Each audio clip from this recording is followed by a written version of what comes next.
What's going on, everybody? Uberlyftnick back with another video. I'm wearing the glasses today. This way I look educated, smart, and know what I'm talking about, of course. Today's video, well, I'm gonna put out two today. I'm gonna do some driving later. It's early as hell in the morning, by the way, guys. It's, well, not too early, right? It's 5:45 in the morning is what it is. I watched the live stream yesterday on the Rideshare guy with David Risher, CEO of Lyft. And rather than putting an instant reaction, let me tell you my thoughts now, or trying to be first, I wanted to sleep on it, reflect on it, and then, sort of give my view as to what I think, right? Not much has changed from last night, though, in as far as what my views were, how I felt about it, all that kind of stuff. This was, coming from a channel, right, that they get advertisements on their channel to drive for Uber and Lyft and stuff like that. Also, they get a lot of perks, right? For example, I've watched a lot of their stuff and I'm seeing ride challenges they get that other people in the area don't get, right? Call it favorites, call it whatever you want. It is what it is. I've worked in corporate America. I've worked in the software industry for a long time. Prior to you guys ever knowing anything about me or me being in the IT reseller space or anything like that, I was director of marketing for a software company. I was also director of product management too. I've been to multiple countries. I've spent 3 weeks in India building software teams. I've done it all. And so just a little bit of background on where I'm coming from. I've had contracts. I won't leave my real phone number, but if anybody actually Googled my cell phone number, they'd be like, holy shit, look at all this stuff. Like I'm linked to so many contracts, university, Ambev, Coke, PepsiCo. I mean, you name it, just company after company after company. I'm still on those contracts too today. And why I mention that, I've had a lot of experience with CEOs, investors, C-level people. In fact, after I left the software industry, I went to work for GoDaddy. I've had one-on-ones with Aman Bhutami, Molly Bell, amongst other people at GoDaddy as well, which are all C-level people, by the way. I was a top sales guy, top performer. I could show you guys some crazy bonus checks that I would get, like just the bonus piece being like 20 grand a month type stuff, which is why they valued my opinion, or pretended to value my opinion. That's a better way of putting it. Pretended to value, right? Corporate America never changes. It's the same. I'm working with another company right now in my IT reseller space. Thank God we're not corporate. I'll never work in corporate America again. Kind of for these reasons. But to circle back to this interview, it's an interview from a company that gets money from that industry. So, I mean, what would you expect? Like traditional media, right? MS, NBC, Fox News, the rest of them, right? They're getting funded by the very people they bring on their channels. So once you kind of preface that, then you understand really what you're looking at, right? Or what to expect, what to look at. The guy on the left didn't even say a word. There was a ton of chat going on. Not one question was fed. I'll give Sergio a little bit of credit, but I want to give him more credit, but I'm going to say it like this. Sergio was in over his head. He had to tiptoe around the pond, right? If he had said anything wrong, that funding is gone, right? The Rideshare guys is a corporate giant. They make all their money on ad rev, referrals, all that kind of stuff. So let's call that what it is. So he was in a tough spot in the sense that if he said anything, he would have lost money for the company, and he was forced into that position. With that being said, this is why you don't create a marketing campaign, go to other people's channels. Hey, tell everybody on the 26th, they're coming to my channel. I'm going to drill them hard. I'm going to go fucking hard, man. And then get there, and it's a softball contest, right? It's a tickling competition, right? Is what it ended up being. None of the questions were, there was a few, such as having ID, right? As a passenger, right? This way the driver's got something. That doesn't work though, right? What if they have 3 other people? What if they book a ride for somebody else? You might as well have not even asked that question, because they can't possibly answer the question, right? Might have been a topic for a later time, something like that. I'm convinced that every single one of these questions were fed prior to coming on the show. Also, Sergio was in way over his head. If you've never dealt with CEOs, C-level execs, I'm talking high-level people, you have no idea who you are fucking with. You could be in a room full of people that absolutely hate that guy. And you might come on and think you're going to do X, Y, and Z. By the time it is done, everybody hates you, right? And that's why he's CEO, right? Again, I think of Aman over at GoDaddy.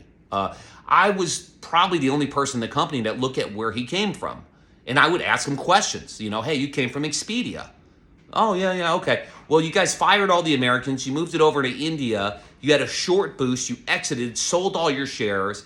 And then as soon as you exited, within 6 months, the company took a nosedive, and it's a worthless company. They don't even have any assets anymore. You sold the assets to the company that actually gave it value, right?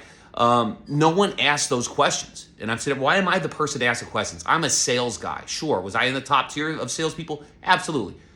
Point being is that I was the one that had to ask the questions, right? Nobody does that. That's the concerning part. Now, I don't collect any money from Rideshare other than what I do as far as driving. I can guarantee you David Risher, amongst others, would never talk with me. And I wouldn't be an asshole about it. See, when you've dealt with these people, you know how to ask the questions. You know how to drive the conversation. These people are functioning at a high level. David Risher is probably one of the smartest CEOs I've ever seen. I think he's super slick. He is the Floyd Mayweather of CEO dodging corporate HR question. I mean, the guy is good. With that being said, I mean, dude, you really have to know who you're messing with. And look at his smile, right? The guy, this is the other thing too, is don't fuck with people that you can't, don't start a fight with somebody that you know you have a 0% chance winning. Now, I mean, you could be a man and step up. I got a small chance, maybe I get a knockout, right? I'm using boxing terms because that's what I did for so long, right? Yeah, sure. Listen, the guy he's got better foot movement, better speed, a little bit better timing. I have a better this. Maybe it's a left hook, a straight right, whatever it is. I have a chance to go in there. I just got to set it up. Give me an opportunity, right? In this case, Sergio had no opportunity. He walked into a fight that he couldn't win, 0% chance. There's no return fire, nothing. And the fact of the matter is it was a fixed fight before the fight started. You know, I mean, you're collecting money from these people, referrals and everything else in between. So it had to end one way. It had to go one direction, and it went exactly as I think any of us, if we really sat back and thought, would have gone down. I've heard other people say, oh, this was for clout. It was for clout. Yeah, it was for clout. Yeah, you get a CEO on there. Sure, you're excited. Oh, wow, he's actually going to talk to us. He's going to come face to face with us. But you know what happens, right? Is you have a whole team of people saying, we need all the questions in advance. We are going to end the interview if you do this. We're going to have you sign contract that says you have to stick to these stipulations. You have to use this certain language. Again, guys, if you've never worked in corporate America, or are dealt, especially with the C levels, you really don't know what you're talking about. Anyways, that was the most frustrating part for me, is the fact that he marketed like that. He could have very well said, hey, listen, we're going to have him on the show. We're going to take some polling questions. We're going to go that route. And just come watch, see what he has to say. We're going to ask him these questions. And it would have been better to just put all those questions out public. Why is $2.62 the base fare? Why has the money not changed? Why are people going from Lux, people who drive nice cars, got loans, took out these loans to buy these cars for your company to give your customers a better experience? Why are they now being valued the same as a Nissan Versa, right? What's going on? Why is there no transparency in tips? Why is there a 30-day hold period? The one thing, gosh, I mean, I guess if I'm going to give any credit, right, the deactivation, 19% improvement. He should have stuck to that. If you're going to fight somebody on a specific topic, you have to hold that topic until you have clarity. 19% improvement is nothing, right? Oh, well, we've improved 19%. Okay, well, tell me how you're going to get to 100%. That should have been the next question, not, well, we'd like to see this. No. Let him do the talking. Let him make a promise. Okay, so you're at 19 right now. Tell us how you got there. Boom, let them talk. Say, hey, Liz, we're on a short period of time. I got 2 minutes on. How'd you get there? How do we get to 100, right? Let him do the talking. Let the guy stumble over himself. The problem is all these questions made this guy look so good. I'm going to be honest with you. I fucking like David Risher now. You know, there, I said it. Guy's got a great smile, smooth talker, one of the best corporate CEOs I've ever seen talk in front of a camera. Watch it again. Better yet, turn off the volume and then just watch the screen. Who do you like more? If you're walking through the airport or you got your shit on mute and you're just reading, whatever, captions, and you're working, you're on a call, whatever, ask yourself this: who do you like better based on the look? There you go. You're welcome. You're welcome.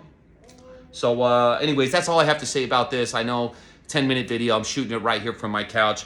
I gotta do my real job. I am gonna do some driving later. I'm gonna work on this video, get this pumped out right now. For all of you who have subscribed, I love you guys. I mean, dude, you guys are the reason why I do it. You know, ask me anything. It's always me. Let me hug you. You know what I mean? That kind of stuff, right? If you haven't subscribed, please subscribe, man. This is why I do it. I want to grow the channel. You know what? I would love to have some of these guys on my channel one day. Hey, if I get big enough, it might happen. Anyways, I'm going to, again, do some driving. I don't know, probably 2 to 5, something like that today. Wednesdays are super slow. There's not a lot of money in Wednesdays. We're going to give it a chance anyways. So look out for that video. Remember, like, comment, share, subscribe. I love you very much. I'll see you later. Boom.